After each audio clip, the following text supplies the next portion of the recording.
வழக்குகளுக்கு பயந்தே பாஜக கூட்டணியில் டிடிவி தினகரன் இணைந்துள்ளதாக அதிமுக முன்னாள் அமைச்சர் ஜெயக்குமார் தெரிவித்த நிலையில் அதற்கு பாஜக மாநில தலைவர் அண்ணாமலை எதிர்வினையாற்றியுள்ளார். அதனை தற்பொழுது பார்க்கலாம். டிடிவி பொறுத்தவரை ஒரு தன்மானத்தை விட்டு எந்த அளவிற்கு அவர் மேலே அந்த வழக்குகள் போடப்பட்டு அந்த வழக்குகளிலிருந்து அவர் விடுவிக்கப்பட வேண்டும் என்ற வகையில் இன்றைக்கி பிஜேபி கிட்டே இன்றைக்கி சரண்டராக இருக்கார். இன்றைக்கி ஏன்னா பிஜேபி கிட்ட ஒரு சரண்டராக ஒருத்தர் அவரும் நீங்கள் பிஜேபிக்கு வாங்கன்னு சொன்னால் அனைத்து இந்திய அண்ணா திராவிட முன்னேற்ற கழகத்தை பொறுத்தவரை ஒரு தன்மானத்தோடு இயங்குகின்ற இயக்கம். எனவே திரு டிடிவி காலில் போல் யார் காலில் விழ வேண்டிய அவசியம் எங்களுக்கு கிடையாது.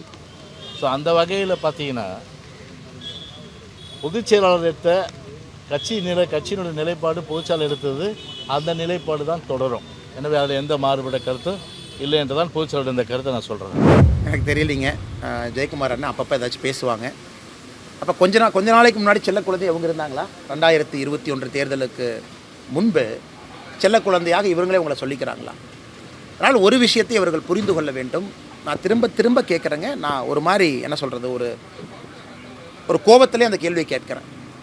இன்றைக்கி தமிழகத்தில் யாராச்சும் ஒருத்தரை திட்டி பேசணும் அப்படின்னா உடனே பாஜகவோட சம்மந்தப்படுத்தி பேசிட்டா நம்ம திட்டி பேசுகிறதா கணக்கா? நீங்கள் எல்லோரும் இந்த வேலையை தான் செய்கிறாங்க. திமுக வெறுத்து கேள்வி கேட்டால் நீ பாஜகவோட பி டீம், திமுக வெறுத்து அதிமுக கேள்வி கேட்டால் திமுக பாஜகவோட சி டீம்.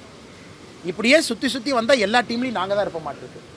இதே மாதிரி நிலைமை போச்சுனாங்கன்னா நாங்கள் பவுலிங் போடுறது நாங்கள் தான், பேட்டிங்கு நாங்கள் தான். அதை நோக்கி தான் அது போகுது. அதனால் இன்றைக்கி பாரதிய ஜனதா கட்சி எல்லா பக்கம் பரவி இருப்பதாகத்தான் நான் பார்க்குறது. பி டீம், சி டீம், செல்ல குழந்தை என்ன வேணாலும் சொல்லட்டுங்க சிஸ்டர். இது மிக முக்கியமாக நான் பார்ப்பது, யாராவது உங்களை கேள்வி எதிர்த்து கேட்டால் பாரதிய ஜனதா கட்சியோடு இணைத்து பேசிட்டால் நம்ம தப்பிச்சுக்கலாம்னு நினைக்கிறாங்க. காலம் மாறிவிட்டது, சூழ்நிலை மாறி இருக்கிறது. பொறுத்திருந்து பார்ப்போம். நெல்லை மாவட்டம் நடுக்கல்லூர் பகுதியில் கொட்டப்பட்ட மருத்துவ கழிவுகளை தொடர்ந்து தற்போது கொண்டாநகரம் பகுதியிலும் மருத்துவ கழிவுகள் கொட்டப்பட்டுள்ளதால் பொதுமக்கள் அச்சமடைந்துள்ளனர். இதுகுறித்து நமது செய்தியாளர் சரவணன் வழங்கிய கூடுதல் தகவல்களை தற்பொழுது பார்க்கலாம்.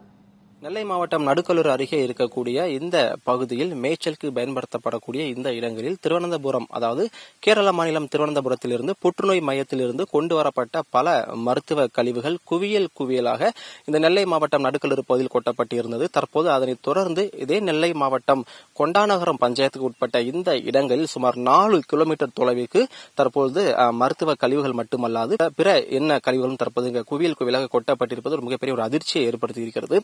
நாம் நிற்கக்கூடிய இந்த